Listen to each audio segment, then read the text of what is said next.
Hi, before this video starts, I just want to say really quick that this video has major Deltarune spoilers, like literally even the B-roll is a major spoiler. You will know the moment it starts playing. This is your one warning. Hello, my name is Monarch, and these are some dumb theories. I have three dumb Deltarune theories that I kind of believe, only like halfway. And I just think they're fun. I don't know. All of my other theories, other people just, already have better videos out there. I'm a bit late to actually making a video for Deltarune, so here are the dumb ones, because I haven't seen these anywhere else. So this first one I call, real Mantle or light Mantle. And that's essentially the idea that there exists a shadow mantle, in the light world, right? And specifically, I mean, it's not what we have. We don't have, the real mantle, the real light mantle. The real light world shadow mantle. And I don't really have a lot of evidence for this. And the only reason why I even have any belief in this theory is because I have zero evidence against it, to my knowledge. Now, do I believe in this theory? As I said, not really. But I'm not gonna, give you a theory that I think that I have zero belief in, because that's stupid. Essentially, everything that exists in the Dark Worlds, are just objects interpreted as another object that exists in the light world, right? Because darkness only exist as interpretations of darkness, something exists in the light world to be interpreted that way in the dark world, if that makes sense. For example, Jevil is a jester because jesters are a concept that exists. A baseball bat can be interpreted as a knife because knives are a concept that exists. Do you understand what I mean? I think a darkner or an item in the dark world can't exist unless it conceptually exists. Therefore, I think the shadow mantle to exist in the dark world has to conceptually exist in the light world. Therefore, Chris can only acquire the shadow mantle if it conceptually exists in the light world. Therefore, it must exist in the light world. And assuming it does exist in the light world, who has it, and what's the purpose and why? And in my opinion, it's Des, the Knight. We know she's trapped in a weird space between reality, not unlike a certain scientist we know, and she uses it to have or perhaps maintain, a form. I think it would explain why the Roaring Knight does that thing where it balls up in a recovery form, perhaps because the Shadow Mantle is pure darkness, I guess, so that the inside of it kind of almost acts like a dark fountain. Now, I admit that maybe that specific part of the theory doesn't really make sense, because wouldn't that just mean she has a titan as her body? But maybe that would be cool as shit. I mean, I think that would explain what some of her attacks are. Maybe that's because it's a Titan's attack and she's somehow controlling it, which might not make sense, but I do think it would be metal as hell. But in other words, I think it allows her to stabilize her body when she balls up like that. And you might be thinking of how she does that, right before we fight her, despite the fact that we haven't dealt any damage to her yet. And I think that's because, to get into that light world, because she's just at the entrance, she would have had to go through the light world to get to the Dreamer residence. And I think, therefore, it would only make sense to say that maybe in the light world she has a much harder time maintaining her form, because it's not made of darkness like a dark world. I think that would explain why the shelter is pure darkness. And in contrast from everything else, where the Knight probably just hangs out, I'm assuming, when she's not, trying to kill Chris's friends. So, she just needs like a moment to reform before she fights us.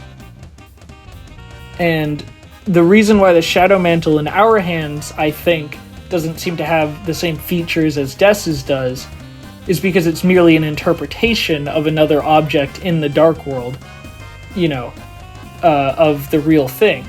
So maybe like our fake Shadow Mantle is just a piece of cloth or something, which, if you don't understand where I'm going with this, there's that Zapper guy from Chapter 3 who, he's like a TV remote, right? And he's still a guy, and he like shoots his lasers at you and stuff. But even if he was interpreted as an object, I feel that, although I have no proof for this, I feel that he wouldn't be able to do anything more than his base function of being a TV remote. I don't know if that makes sense or not, right? But essentially what I mean is that items in the Dark World can still only perform their base, functions that they have in the Light World, despite that. So if the Shadow Mantle that we have isn't the real Shadow Mantle in the Light World, therefore I think it makes sense that it can't, do that stuff that it does for Des, because in the Light World it's just like a piece of cloth or something. And the reason why I started thinking of this theory like in the first place to exist is due to the fact that we got it from the video game version of the shelter, and I think that Chris knew that Eram was in there, and they tried to stop us from going into the shelter, and many attribute this to a fear response, but I don't think this is them being like afraid of the shelter like many people say. We've never really seen them give, a fear response, or really any emotion for that matter. Well, that's not exactly true. Snowgrave, Chapter 4. But this is them trying to stop us from seeing what's in the shelter, in my opinion. Because we already know that they work with Team Knight, and naturally we'd be curious of what's in the shelter, and Chris would obviously know that. And we know that Team Knight have access to the shelter, so I think it's safe to say that Chris would be working in there alongside Carol and Asgore, especially considering someone opens up the shelter for them, like someone inside the shelter opens the door for Chris at the end of Chapter 3 once Susie leaves, and they don't particularly seem to react very strongly to it. Therefore, I think this is what I think Chris was actually in the video game trying to stop us from going into the shelter so that we can't see what's in there, because I think they wanted to stop us from either getting the Shadow Mantle so that we could fight the Knight, or they just wanted to hide what else was in there, and they just kind of got lucky that Susie showed up once we beat Eram. That's it for that theory. My second one is, I don't really know what to call this one. I guess Pure Fountain is what I'm calling this one. And this one starts off with a lot of questions. What's up with Castletown? How does it continue to exist? Despite the fact that it doesn't have a dark fountain. Like, Rousey is a darkener, right? So what the hell is up with Rousey in general? Why doesn't he turn to stone? How does he move between the Dark Worlds? Does he move between worlds like Sans does? Is Rousey Ness? I don't know. I have no answers for what the fuck Rousey is. But what I do have a theory for is kind of what Castletown is. I mean, I have a boring theory, and then I have like a cooler theory, and I like my cooler theory better. But the boring theory is that Castletown exists because it doesn't need a shadow fountain, or a dark fountain, excuse me, because the utility closet is just that dark in general. You know what I mean? Like, we've only seen dark worlds, that were created because of dark fountains, but we don't necessarily know that a dark world can't exist just in pure darkness because the room is so dark. I mean, we don't necessarily know that that would be the case, but that is my boring theory for Castletown and why it exists. It doesn't explain Rousey at all, but it does kind of explain Castletown. Maybe Rousey has the real Shadow Mantle. But my cool radical theory for Castletown is that someone created it. I would guess Gaster, because I think Gaster created Deltarune, like the game, because you know how the game will refer to itself as Deltarune, one word, as opposed to the Deltarune, as in Delta Space Rune. And I think for whatever reason, Gaster needs the plot to exist, so it would make sense that he would, give Rousey form. And, he's a scientist, so I think it would make sense to say that Gaster would probably, if anyone to figure out, would be the one to figure out how to make a dark world without a dark fountain. And then I guess someone just saw him do that and decided to go to the storage closet not the storage closet, the unused classroom, and create another one? No, wait, hold on. That would have to be the Knight. The Knight would have done that. But for what reason? I thought Gaster and the Knight were working together. Because, everything. I mean, it had to be the Knight because Lancer's father, met the Knight. Although, Tenna also said he met the Knight, but it really seems to be clear that Tenna was actually speaking to Chris. So maybe that was somehow Chris, but that wouldn't make sense. Because, how would Chris have engineered, everything happening in Chapter 1 if this was their original plan alongside Gaster and whatnot? So no, I think it makes sense that it was, in fact, the Knight. For what reason? I don't know. Why would Gaster ask Des to do that? I don't know. Do I have any examples or proof of any of this? Not at all. I think that's a running theme here in this video. As I said, all of the good theories have already been taken. I'm really just speculating about things that have gone completely unexplained and I don't have any counter evidence for. So, yeah, I don't know. My final one is quote-unquote better Neoprophecy. I like the concept behind the original Neoprophecy theory by Spooky Dude originally.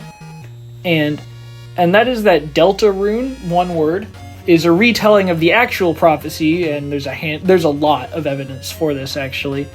But I don't personally like the specific conclusion about Snowgrave that Spooky Dude comes to. And that is to say that he says that Snowgrave is a return to the quote-unquote, original prophecy, right? And it's not that I hate that idea, it's just that there's something I'm going to get to really quick that I think kind of debunks that. So, essentially how I understand Neoprophecy is that Deltarune, one word, is Gaster's retelling of the prophecy, hence all the references to other retellings of the prophecy, and very specifically Susie's inclusion in the story, considering the fact that she is, in my opinion, very obviously not the second hero. Also, the prophecy in the Dark World states, second, the girl with hope crossed on her heart, right after she is referenced specifically with the Rude Buster icon, with and last the girl and at last the girl. So that doesn't make sense. I think the original prophecy obviously talked about the cage first, and then the second hero, and then the third hero, the Lonely Prince, and then at last and last was the girl. And Susie, I think, is the girl, who is different than the girl with hope crossed on her heart, because that makes sense. Some other evidence is the fact that despite the prophecy being extremely, extremely specific, Susie doesn't equip ribbons, despite the fact that Noelle does. And yes, that is the one I'm assuming to be the actual second hero.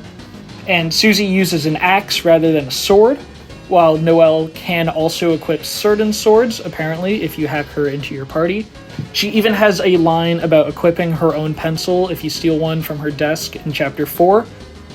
Again, apparently I haven't done this myself, but I think this is because she's going to rejoin the party in Chapter 5, and this is for a number of reasons, but I think it's pretty obvious. First of all is the Thorn Ring is a fusion item for the Pure Crystal, which we theorize to be, the combination of all 5 Shadow Crystals, into the Twisted Sword, which apparently has the exact stats that the Black Shard does. So it wouldn't make sense for it to be Chris's sword.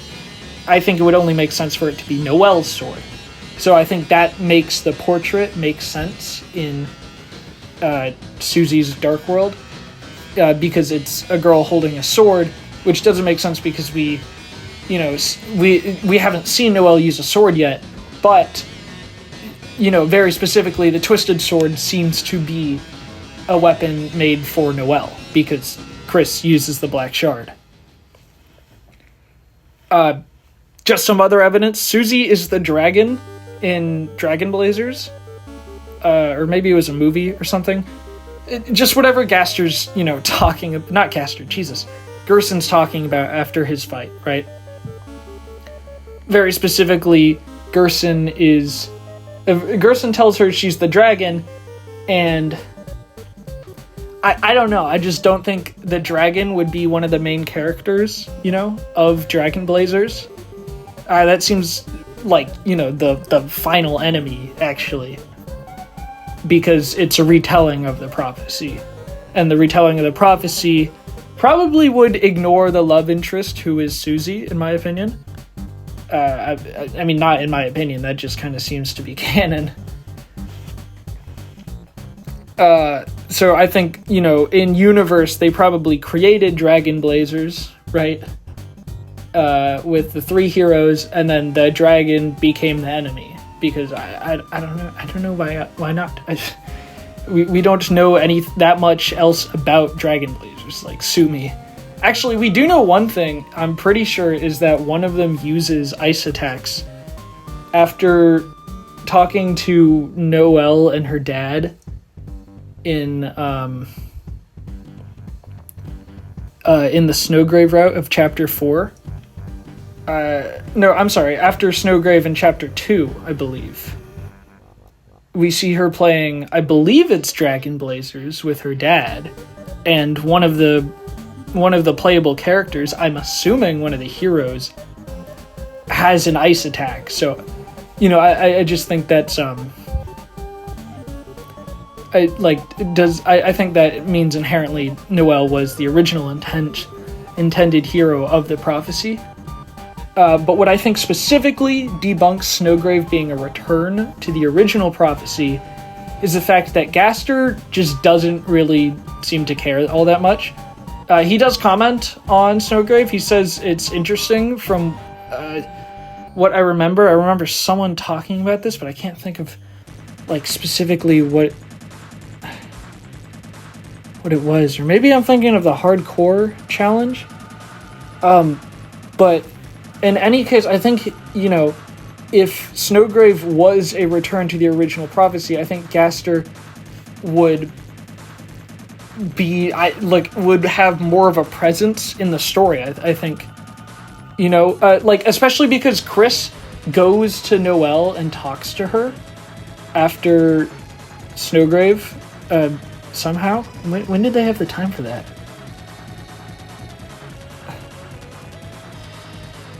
I don't know when they would have had the time for that, but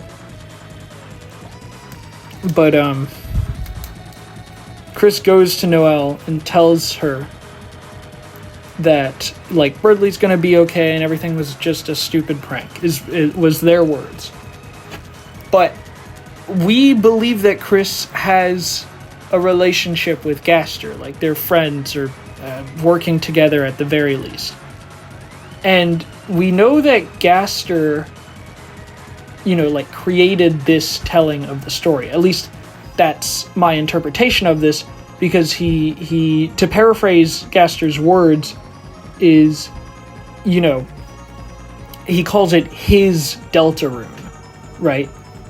In my opinion, that he means to say that it's his version of the story. So you would think that if we were trying to thwart his version of the story, Chris would go and tell Gaster first, not Noelle, because Chris could, I assume, fix Noelle later once Gaster gets us back on track. I don't know.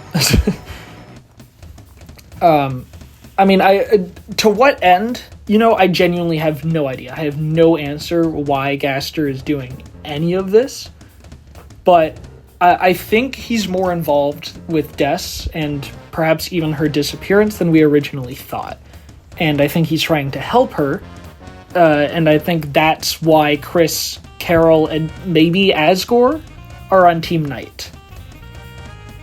And what this means for Neoprophecy is just simply that while I still think it's correct, there just is no return to the original prophecy.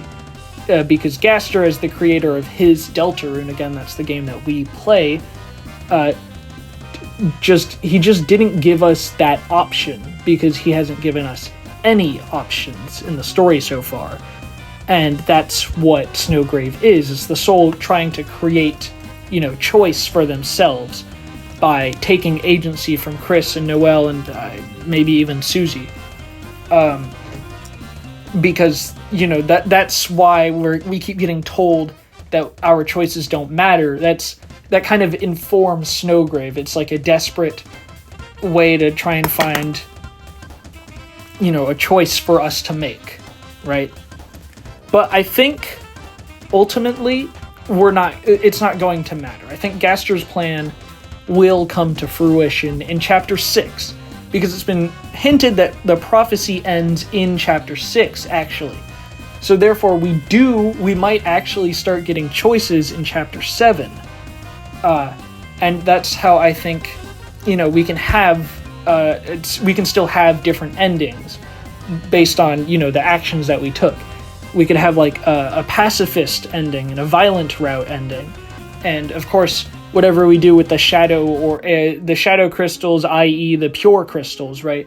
Because I saw this one other person say that they believe that the pure crystals will be able to be fused into a weapon for each party member, not just Noelle. And the only reason why we haven't necessarily seen that yet is because the weapon fuser guy, I can't remember exactly what the dialogue was, but he said he came down with a sickness or something.